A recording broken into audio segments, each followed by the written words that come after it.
hi hello नमस्कार जय जगन्नाथ आशा करছি ଆପଣମାନେ ଭଲ ଥିବେ ମୁଁ ବି ବହୁତ ଭଲ ଅଛି ତ ଯେମିତିକି ମୋର ଆଜି ଡେ 39 ତ ଡେ 39ରେ ମୁଁ ଯେମିତିକି ବୁକ୍ କରିଥିଲି ଆଜି 11ଟାରୁ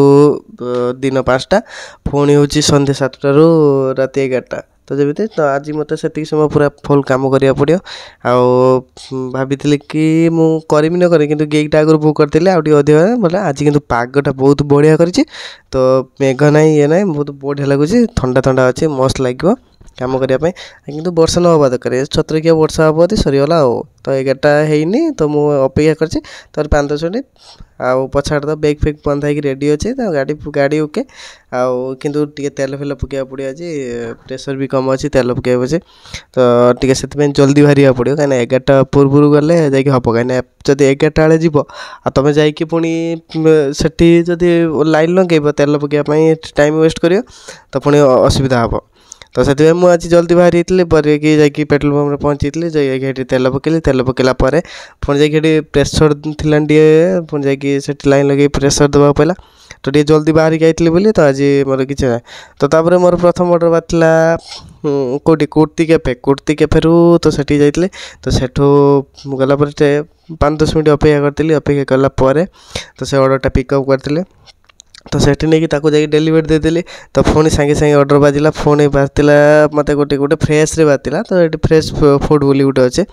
ତ ସେଠି ବାଜିଥିଲା ତ ସେଠି ଯାଇକି ଅର୍ଡ଼ର ପିକଅପ୍ କଲି ସେଠି ଯାଇକି ଅର୍ଡ଼ର ଦେଇଦେଲି ତ ପୁଣି ଯାଇକି ପ୍ରିୟାରେ ବାଜିଥିଲା ପ୍ରିୟାରେ ଯାଇକି ସେଠି ବହୁତ ଟାଇମ୍ ଅପେକ୍ଷା କରିବାକୁ ପଡ଼ିଲା କାହିଁକିନା 20 ମିନିଟ୍ ପାଖାପାଖି ଅପେକ୍ଷା କରିଥିଲା ବାଜିଲା ପରେ ପୁଣି ସେଠୁ ଯାଇକି ଅର୍ଡ଼ର ଆଣିକି ପିକଅପ୍ କରିଥିଲି ପୁଣି ସେଠୁ ଆସିଲା ପରେ ଗରମ ମସଲା ବାଜିଲା ଗରମ ମସଲାରେ ଆଜି 15-20 ମିନିଟ୍ କିନ୍ତୁ ସେଠି ମଲ୍ଟି ଅର୍ଡ଼ର ବାଜିଥିଲା ତ ସେଥିପାଇଁ ଟିକେ ଟାଇମ୍ ଲାଗିଥିଲା ସେଠି ଗଲି ସେଠି ବି ବହୁତ ପିଲା ଅପେକ୍ଷା କରିଥିଲେ ଗଲା ପରେ ସେଠୁ ସାଙ୍ଗର ମଲ୍ଟି ଅର୍ଡ଼ର ଦୁଇଟା ଉଠିଥିଲି ଉଠିଲା ପରେ ତାକୁ ନେଇକି ଦେଇଦେଲି ଦେଲା ପରେ ପୁଣି ଗୋଟେ ବାଜିଥିଲା ତ କେଉଁଟା ରୋଲ୍ସ ହୋଏଲ୍ସ ବାଜିଥିଲା ତ ସେଠି ଯାଇକି 15-20 ମିନିଟ୍ ଅପେକ୍ଷା କରିବାକୁ ପଡ଼ିଲା ଅପେକ୍ଷା କଲା ପରେ ଯାହା ଅର୍ଡ଼ରଟା ଦେଇଥିଲେ କାହିଁକିନା କିନ୍ତୁ ଲମ୍ବା ଅର୍ଡ଼ରଟେ ପଡ଼ିଥିଲା ଆଉ କିନ୍ତୁ ଆଜି ପାଗଟା ବଢ଼ିଆ କରିଥିଲା କୁହନି ମାନେ ଏତେ ସୁନ୍ଦର କରିଥିଲା ଟୋଟାଲି ବର୍ଷା ନଥିଲା ବଢ଼ିଆ ପାଗ ଏମିତି ପାଗ କରିବ ନା ମାନେ କାମ କରିବାକୁ ବି ବଢ଼ିଆ ଲାଗିବ ବହୁତ ବଢ଼ିଆ ଥିଲା ତ ଏମିତି ଆଜି ଗୋଟେ ପରେ କ୍ୟାବ୍ସରେ ବାହାରିଥିଲା ଏମିତି ବହୁତ ବଢ଼ିଆ ଅର୍ଡ଼ର ମାନେ 5ଟା ପର୍ଯ୍ୟନ୍ତ ଏତେ ବଢ଼ିଆ ଅର୍ଡ଼ର ଥିଲା କୁହନି ମାନେ ଏମିତି ଯଦି ଅର୍ଡ଼ର ବାଜିବ କାମ କରିବାକୁ ବହୁତ ବଢ଼ିଆ ଲାଗିବ ଆଜି ଗୋଟେ ପରେ ଗୋଟେ ଆଜି ଆଉ ସବୁ ବି ଆଜି ଭିଡ଼ିଓ କରିବା ପାଇଁ ମୋତେ ମୌକା ମିଳିଛି ଏତେ ଭଲ ଚାନ୍ସ ମିଳିଛି ଆଉ ଭଲ ମୁଁ ଏତେ ଭଲ କରିଛି ଆଜି ମୁଁ ବି ଫାର୍ଷ୍ଟ ଟାଇମ୍ ଫିଲ୍ କରିଛି କି ହଁ ମୋ ଦ୍ୱାରା ଆଜି ବହୁତ ଭଲ ହେଇଛି ତ ଏମିତି ଗୋଟେ ପରେ ଗୋଟେ ଅର୍ଡ଼ର ବାଜିଲା କିନ୍ତୁ 5ଟା ପର୍ଯ୍ୟନ୍ତରେ କିନ୍ତୁ ଲାଷ୍ଟ ଅର୍ଡ଼ର ଗୋଟେ 5ଟା ବେଳେ ଥିଲା ମାନେ ଗୋଟେ କଷ୍ଟମର ଦେଖ ଯାଇକି ସବେରୁ ଯେଉଁ ଉଠେଇଥିଲି ସବେରୁ ନେଇକି ଗଲା ପରେ ସେ କଷ୍ଟମର ଆଉ ଫୋନ୍ ଉଠିଲାନି ତ ସେ କହିଲା ଯେ ଲାଷ୍ଟକୁ ଆସିଲା ପରେ ସେ କଷ୍ଟମର କହିଲା କି ମୋ କତିକି ଫୋନ୍ ଯାଇନି ତ କ'ଣ କହିପାରିବିନି ଯାହା ହଉ ସେଟା ଲାଗି ଲୁକାଇକି କଷ୍ଟମର କେୟାର ହେଲ୍ପ ମାଗିକି ମାନେ ବହୁତ ସାରା ପ୍ରୋବ୍ଲେମ୍ ମୋତେ ଏଠି କମ୍ ସେ କମ୍ 40 ମିନିଟ୍ ପାଖାପାଖି ଛିଡ଼ା ହେଲେ ଛିଡ଼ା ହେଲା ପରେ ଯାହା ହଉ ଅର୍ଡ଼ରଟା ଦେଇକି ଆଇଲି ତ ଦେଇକି ଆସିଲା ପରେ ମୋର ଟାଇମ୍ ହେଇଯାଇଥିଲା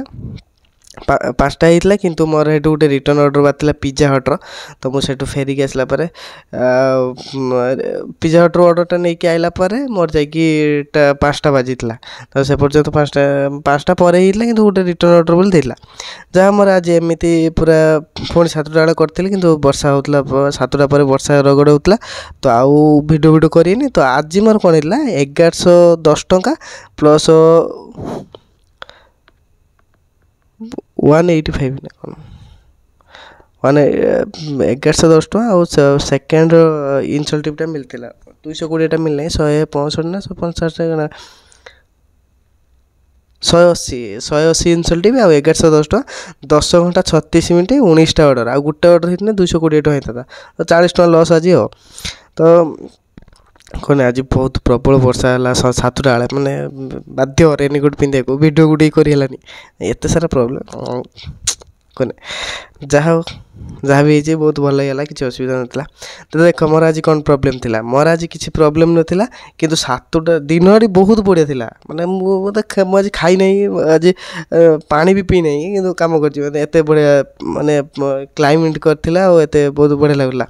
କିନ୍ତୁ 7ଟା ପରେ ବର୍ଷା ଏବେ ବି ବର୍ଷା ହେଉଛି ଏବେ ଏତେ ଜୋର ବର୍ଷା ହେଉଛି ଯେ କୁହନି କିନ୍ତୁ ବର୍ଷା ହେଲେ ଭାରି କଷ୍ଟ ବାଇକ୍ ଫାଇକ୍ ଚଲେଇ ହେଉନି ଟିକେ ବହୁତ ଅସୁବିଧା କିନ୍ତୁ ଅର୍ଡ଼ର ଭଲ ରହୁଛି ଯାହା ହଉ ଆଲୁର ଖାଇନି ଗୁଡ଼ ଅନ୍ଧାର ବି ଖାଇନି ଗୁଡ଼ ସେଇଟା ବୁଝିବା ଲୋକ